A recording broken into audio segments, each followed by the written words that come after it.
We are so thrilled to be partnering with Hinge. Hinge is the dating app designed to be deleted. As you all know, I'm a huge Hinge advocate as I met my partner of almost 3 years on the app. Even before meeting him, Hinge was always my go-to app because I met more relationship-minded people here and had some great dates. Clearly, I haven't been on the app for a little while, but I re-downloaded it to check out some of the new features. One that stood out to me was the voice prompt, my best friend's take on why you should date me, where your friend can hype you up. Not only does this make the profile creation less daunting, but it's not always easy to see your own green flags. So to test it out, I asked Yue some fun prompts to get her take on what I could put if I was dating again. So the first one, how long have we known each other? What was your first impression of me and how has that changed? Julie and I have known each other for almost 10 years. My first impression of Julie was that she's very social, but I've learned that she has a lot more depth to her beyond the social butterfly that she is. My next prompt, what do you think are my green flags? I would say she's deeply loyal. She believes in love, curious mindset, and she is fearlessly ambitious. And then last but not least, what kind of friend am I? Julie is the kind of friend who will always have your back, no matter what. Damn, that feels nice to hear. So download Hinge and try voice prompts today. Then find someone worth deleting the app for. I was so excited to get my shipment from Last Bottle Wines in the mail the other day, full of incredible red wines, all from Napa Valley. I love wine tasting, so having this to my door couldn't be happier. Also, couldn't be more excited that today's episode is brought to you by Last Bottle Wines. If you don't know already, they're a Napa-based online wine shop with a twist. They offer just one handpicked wine per day until it sells out, and they're always at incredible prices. We're talking 30 to 70% off retail. And the best part is that there's no subscriptions, no fees, and no minimum purchase. And I could not be more excited to bring this offer right now because they're having a marathon sale, which is coming up March 28th and 29th. Even better, we're offering Dateable listeners 10% off your first order with code DATEABLE. So if you are a wine lover like me, this is a great time to join. And did I mention that shipping is 100% free? So what are you waiting for? Mark your calendar for March 28th and 29th or get on it earlier if you want. You can sign up at lastbottlewines.com and use code DATEABLE and find out why Last Bottle is the most fun way to discover and buy amazing wine. The Dateable podcast is an insider's look into modern dating that the Huffington Post calls one of the top 10 podcasts about love and sex. On each episode, we'll talk to real daters about everything from sex parties to sex droughts, date fails to diaper fetishes, and first moves to first loves. I'm your host, Yue Xu, former dating coach turned dating sociologist. You'll also hear from my co-host and producer, Julie Krafchick, as we explore this crazy dateable world. Hi, friends. Welcome to this week's episode of Brunch Talk, brought to you by the Dateable podcast. This is where we answer all of your burning dating questions in an amount of time that you would eat an omelet or drink a milkshake or drink a vodka soda or a mimosa. I'm going to just keep naming all the things you can eat or drink in about 20 minutes or less. I feel like I'm getting hungry just hearing that. And now I want to do brunch on Sunday. Yesterday, I walked by this place that had bottomless mimosas for $22. And the old me would have been like, hell yeah. And then the present me threw up in my mouth a little bit. It's like, oh, can't do it. I don't think we ever did bottomless mimosas together, but I definitely did it before I met you, like every Saturday or Sunday. It was aggressive. And I just remember doing the day of bottomless mimosas. We'd start around 12. Back then, I used to work out all the time too. So I would work out in the morning because I knew it was just going downhill after. We'd do like 12 or 1 o'clock brunch. And then we just keep going. And I would be home by 10, pass out, and then I'd wake up at like 4 a.m. because I just was so disoriented and slightly hungover. And then your week is fucked. Yeah. That's what bottomless mimosa does to you. I wonder if anybody who listens to this show quite a bit, they probably just think we get so trashed during brunch. That is all we ever talk about. That was old us. We have sober brunches. Thank you very much. The older, more mature versions of us, we do have sober brunches. But back in the day, I mean, hell, if you talked brunch, that was synonymous with getting blackout drunk. Yeah. Well, actually, just recently we met up and it wasn't quite brunch. It was like maybe lunch more. more, but your friend brought over mimosas. And I was just like, whoa, I haven't had mimosa pitcher in forever. So it comes full circle because they have a kid. So they had a weekend away from their kid and thought they wanted to relive their 20s all over again. He's like, why wouldn't we get mimosas? Well, it was a good time. I actually find that sometimes with people with kids, they want to rage more than people without that are in their late 30s, early 40s. I feel like if you don't have kids, a lot of times, I'm not saying everyone, but I think you and I'll leave it to you and I, so we're not making generalizations, that we've kind of just come out of that phase more. Yeah. So it doesn't feel like a special treat because it's like if we wanted to, we could any day. There's nothing holding us back, but we just don't really desire it anymore. Yet sometimes people with kids, they feel like they can't do it. So when they have that opportunity, it's go time. I know. Another observation I've had recently is it's not that I'm opposed to drinking, but I want to know what kind of alcohol I'm putting into my body. Oh my God. And whether it's like high quality alcohol. So if I'm around really good alcohol, I might down a few drinks. But if it's like drinks that don't taste very good, I'm not drinking for the sake of getting drunk anymore. I actually want to enjoy every sip. Yeah, and $20 bottomless mimosa is the bottom of the barrel champagne. Is it's it like really, Andre, Julie? $2. Yes. Newsflash, it's the bottom of the barrel. They're trying to make a profit, guys. I remember my old landlord. I think I told you this, Julie. He used to get me the funniest Christmas presents. And it was very nice to get me presents anyway. I always just get him like cookies or something. And as soon as I drop off cookies at his door, immediately a gift follows. So you know it was not a planned gift. It was a reactive gift. The first year, he got me a used wallet and a screwdriver in an Anthropologie bag that was definitely not his because it had stains on it. He like pulled it out of the recycling bin. Okay. And then the second year, he gave me half a bottle of Quail Oak wine. Okay. A full bottle is $3.30. Oh my God. So a half bottle is $1.99. That guy was such a character. And first of all, I was like, why does this guy have a half bottle of Quail Oak wine sitting in his house anyway? And second of all, what am I going to do with this? I'm not that desperate to be drinking this right now. But what was good was that it catches fruit flies. Oh my God. This guy, I mean, I remember when you would tell me about your gifts. I mean, he's clearly just pulling them out of his cupboard or anything that he doesn't want anymore. Or trash. It's just hilarious. But anyways, we've ranted about bad alcohol, so we might as well rant about something dating related. So here we go. Okay. The question for this week is, how can I tell if someone likes me back? Yeah. And for more context, I've been dating this girl and I'm getting mixed signals. Sometimes when we're out, it seems like she's really into me, but between dates, she goes radio silence. And sometimes it's hard to get a confirmation for the next date. Help, I'm confused if this person likes me or not. First impressions of this question would be, if you have to question if someone likes you or not, it really doesn't matter if they like you or not. They're not giving you the right signals to have this be a healthy, stable relationship. We're so concerned with getting other people to like us back. Sometimes we don't stop to think about, do I even like this person and how they make me feel? So top line right here is, if you have to question if someone likes you, I think you have to question if you like them. Yeah, I think mixed messages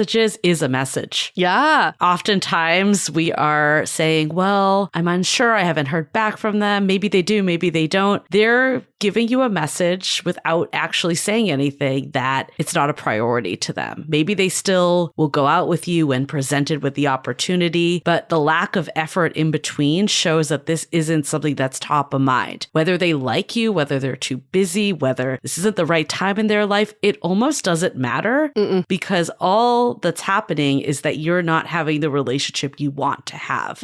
So a message is being sold to you whether you like it or not. And we'll go into a little bit more detail of all the different scenarios that you might be thinking about. What you're asking in this question is, you're asking for, is it when they touch your leg? Is it when they have a lingering look? Is it when they text you back right away? Those are all not signs of someone liking you back. Those are all signs of someone who may know how to build human connection or really know how to communicate. It has no indication of whether they like you or not. But what is a big indicator of someone liking you back is that they listen to you and they want to know how you're doing and they want feedback on what's going on because it shows that they care about you. If they didn't like you, they wouldn't care like, how are you doing? Are you having a good time? Do you think, we have a potential for something more? And that just shows someone who's thoughtful in thinking about you. And that's a clear sign of someone who does like you. I think also when they integrate you in their life, and this doesn't mean date one, you have to meet all their friends and family. I'm not saying that, but do they want to initiate plans at least once a week and devote a night to you? That's integrating you in their life. I think it's really easy to just say yes to dates and to show up and have fun and, like you said, kiss each other. We hear all the time like, oh, but we kissed on the date, but then I haven't heard from them again. Yeah. And I thought it was a good date, but we never talked afterwards. I think in the moment, it's easy to have fun, but that doesn't mean that someone likes you and can see a future with you. They're two very different things, and maybe is actually one of the most confusing parts of dating because you think you had a good time and they had a good time, but it doesn't equate to what you're actually looking for. Oh my gosh, that's so true. And just think about this. What are they doing that's easy and what are they doing that takes effort? Kissing you is not hard. That doesn't take much effort, especially after a few drinks. Very easy to kiss someone. Holding your hand or stroking your hair,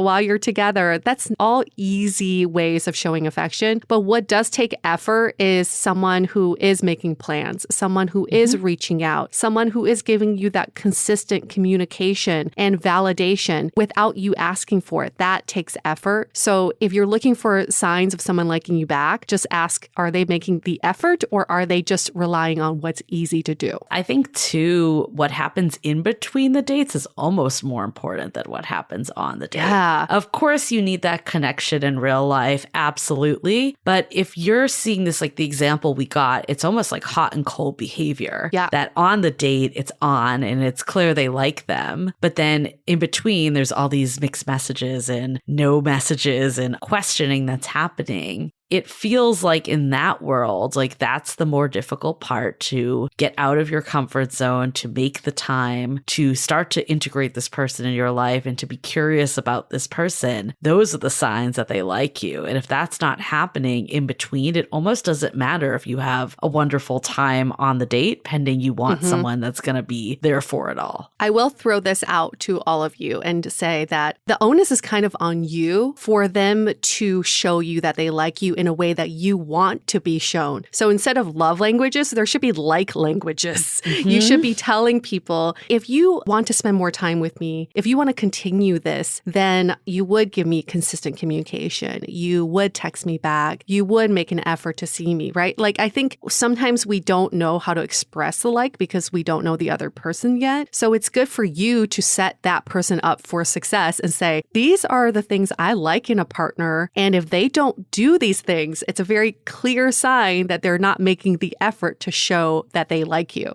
Let's hold that thought for a quick message. This episode is sponsored by Viia. We all know there are things that can help set the mood in the bedroom, but did you know a little THC could also do that? Yes, Viia has developed a unique blend of pleasure-enhancing cannabinoids, libido-strengthening herbs, and a low dose of THC all into one mind-blowing gummy called High Love. This gummy, wow, it will awaken your senses, increase blood flow, and intensify any sexual experience. I've been pleasantly surprised by the High Love gummies because it is just the right amount of THC for me to have a good time without feeling sleepy. And hey, if THC is not your thing, Viia also offers a wide array of other gummies without it. And everything legally ships in 50 states with discreet packaging directly to your door. So if you're over 21, you can get 15% off and a free pack of award-winning Dreams THC plus CBN sleep gummies with our exclusive code DATEABLE at viiahemp.com. That's VIIAHEMP.com. Let the gummies work their magic. Head to viiahemp.com and use the code DATEABLE to receive 15% off and one free sample of their Sleepy Dream gummies. That's viiahemp.com and use the code DATEABLE at checkout. Take your passion and pleasure to a whole new level with High Love from Viia Hemp.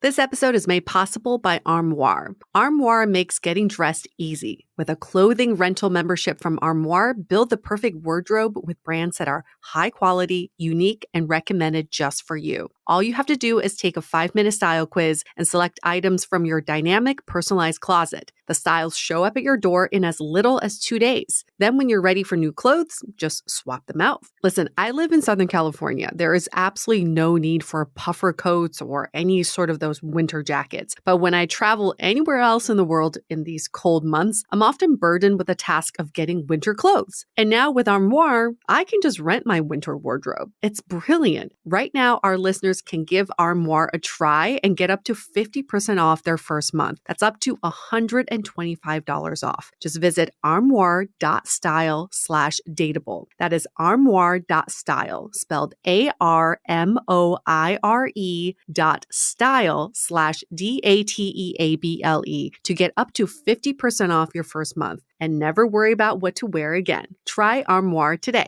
This episode is made possible by Badlands Pets. As you all know, Mojo, my precious baby, is the reason why I found love in the first place. He made me feel love again. So I would do anything to ensure his health and longevity. And actress Katherine Heigl and I have that in common. She's helped save over 16,000 dogs through her foundation. And after doing a ton of research, she feels there's one place we can look to improve any dog's health, and that's their food. So fortunately, she found that just by adding a few special superfoods to her dog's food, she saw huge transformations in their health. So she's made a 20-minute video explaining step by step how anyone can do the same thing to see incredible changes in their dog's health. I've definitely re-looked at what I'm feeding Mojo and making sure that, hey, he only has one life to live, and I want to make sure it's the best damn life. So if you want to keep your dog healthy and happy, go to badlandsfood.com/dateable and watch Catherine's video right now. Again, that's badlandsfood.com/DATEABLE.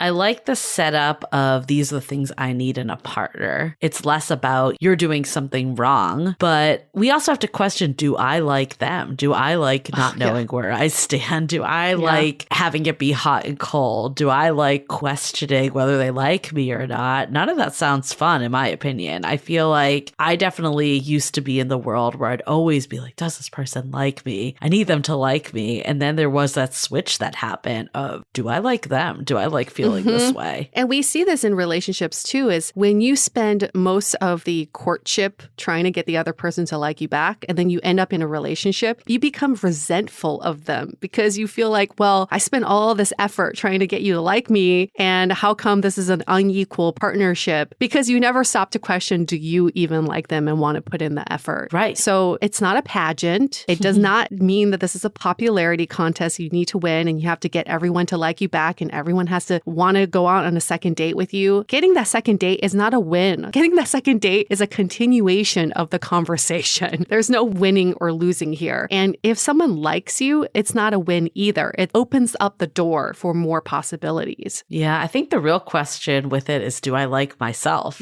Because I think so many times we look at dating like validation, that if I can't get back to the second date, there's something fundamentally wrong with me. Why does nothing go to a second date? But if we can get out of that and just into, hey, I know what I bring to the table and someone's lucky to be with me, then that puts so much less of an onus on if they like you or not. You're not evaluating all these signs and you're just knowing in your gut when something feels reciprocal or not. We're in such a weird place of modern dating with the rise of dating apps and online dating, is that never have we ever been in a place where we are surrounded by this many eligible single people before. And now we are. So when we swipe on them, we automatically get that dopamine hit of, oh, this person likes me. But it doesn't really mean that. It just means that there's like the superficial connection on the apps. And so for some reason, we get in this mindset of like, I want as many people to like me as possible without stopping to think, why do I want that? Like, what does it say about me exactly that I need the vanity swipes to make me feel good about myself? So maybe it's a good time to have a very open conversation with yourself and say, why is it that I need people to like me back? What does like even mean? Does it mean that they find you attractive and swipe on you? Does it mean they enjoy the conversation on a first date? Let's be honest, our date self on a first date, like how well do you really know that person? person. Yeah. Doesn't matter if they like you. Like that doesn't even show half of who you are, if not all of who you are. So it almost doesn't hold any weight of who you are as a person. And like is so subjective. Ugh. And then I think we get in our heads too, like as things start to progress, like maybe we've gotten enough signs that, you know, they like us enough to keep going on dates, but we want to know, like, does this person really like me? And is this going to become a relationship? But it's less about do they like you and more of, are they meeting you where you're at? Mm-hmm. Are they showing that they want to include you and they want to form a relationship with you? It's less about liking. And something that we discovered recently is you can be really good at getting people to like you back. And this usually happens with people who are interesting, who's had a lot of life experiences, who are adventurous, who may have a very interesting job. So maybe you're just so used to everybody flocking to you because you are just a fascinating person. Mm-hmm. But when it comes to depth in a relationship, you drop out because all you have going for you or relying on is this crutch of you being an interesting person. So again, it's not a pageantry situation and it's not about winning people over. If you know you have a winning trick to get people to like you back, good for you, but it does not set the grounds for a sustainable relationship. So then it's like, what are you really looking for? Right. Just liking each other doesn't mean that you're going to have a relationship with each other. No. You know, it could be what you're saying, like they're drawn to you, but they can't envision a relationship. Or maybe two people really like each other, but neither one is prioritizing a relationship right now. So it's how do we get out of the mindset of, do they like me? I also feel like we can't control if they like me. Mm-hmm. They like you. There's no way we can control another human being. All we can do is show up as ourselves and give as much of ourselves as we can to that other person in the sense of making them fully seen and heard, making them feel connected. And that doesn't mean that you need to force it, but so many times we think about being liked that we're trying to put on this one person show that we're failing to just connect with people at a fundamental level. I'm going to say this because I think this is also important to understand is that it's not about you. And we've done some coaching sessions with some of our listeners and they say, well, I need to bring a fun topic into the date. I need to talk about something interesting that happened in my life. I need to have good conversation on a date. What only really matters is on a date, you listen and pay attention to the person you're on a date with and you show that you care about their life and who they are. It's not about bringing in the entertainment. Anybody can stream Netflix. Like, yeah, if you want to have an entertaining date, go stream Netflix on your date and then you don't have to talk at all. It doesn't matter what the content is you're bringing in. It's about the other person and getting to know them. So stop coming in with that entertainer mentality. Nobody paid for the show. Okay. They want their refund. You can go back to the box office and just come in as who you are, a genuinely curious and thoughtful and kind human being. Yeah, I always think of the episode you did with Andrew. Always. We Yes. had you on the blind date. This was such a revelation for you. Such a revelation. You went in being like, I'm going to slay this date. I know how to do a first date. Of course he's going to like me. And then he said, it wasn't that he didn't like you, but he's like, I don't need to be entertained. I want to connect with someone. Yeah. And he said point blank, it's very easy to go on a good date. Yeah. Like I can be entertained. I can talk to anybody, but it's very hard to find a connection on a date. That was eye-opening for me. And I certainly dated differently. And it bled into other parts of my life too, where it's like going on job interviews and connecting with friends. It's not about the stories you bring in. It's about connecting. We always forget that. Yep. So bringing it back to this one, though, if someone's giving you those mixed messages, I think first of all, need to stop and be like, do I even like this person? That's number one. Do I like being treated this way? And if you feel like it's worth it still, have a clarifying conversation to share how you like to be treated. Yes. Well, thank you for this question. We love it. It's not as simple as when we were in the third grade and saying, do you like me? Because I like you.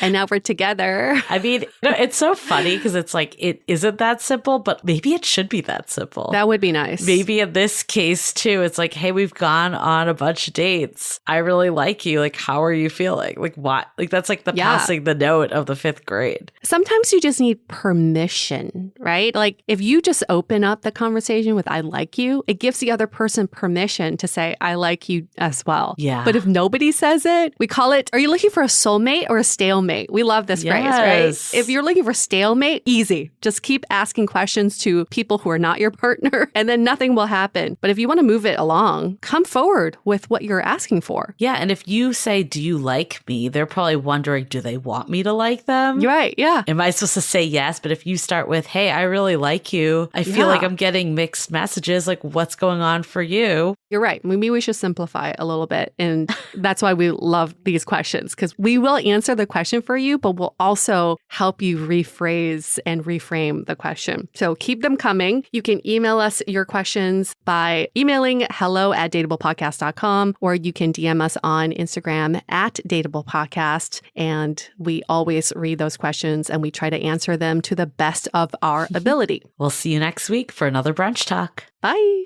The Dateable Podcast is part of the Frolic Podcast Network. Find more podcasts you'll love at frolic.media/podcasts. Want to continue the conversation? First, follow us on Instagram, Facebook, and Twitter with the handle @DateablePodcast. Tag us in any post with the hashtag StayDateable, and trust us, we look at all of those posts. Then head over to our website, dateablepodcast.com. There you'll find all the episodes as well as articles, videos, and our coaching service with vetted industry experts. You can also find our premium Why series where we dissect, analyze, and offer solutions to some of the most common dating conundrums. We're also downloadable for free on Spotify, Apple Podcasts, Google Play, Overcast, Stitcher Radio, and other podcast platforms. Your feedback is valuable to us, so don't forget to leave us a review. And most importantly, remember to stay dateable.